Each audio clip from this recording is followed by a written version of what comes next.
Hello mga Lodi, so ito na po lahat ng ating pamilya kahapon. No? Ito po ay sa awat tulong ng Diyos sa pamamagitan ng ating mga super sponsor dyan.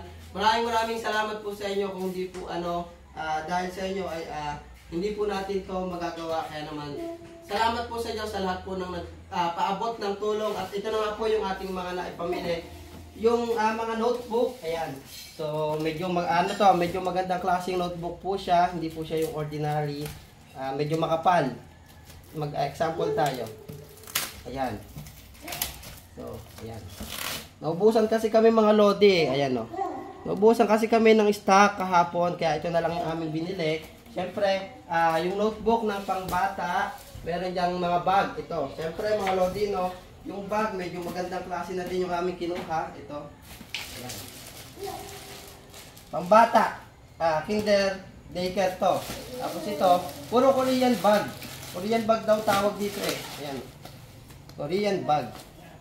So, total of 70 bags po yan. Tapos, syempre, meron pong gunting. Ito, gunting, glue, anong tawag dito? Yung pambura ng ballpen. As ballpen. Ano to? Crayola. Ayan. Lapis. Ano to? Tape. Tapos, ito, ballpen. Hindi. Sharpener, pantasa. Yan. Tapos pantasa, ito, pang kinder. Ayan.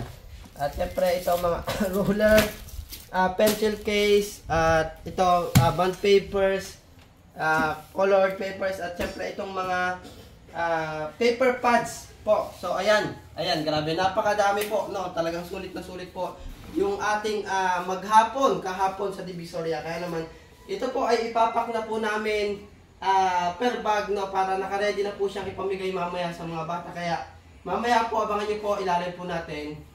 Mga 3 PM po, ipapamigay po natin to. At ngayon po ay mag-start na po kaming mag-pack. Maraming salamat po sa inyong lahat. Thank you!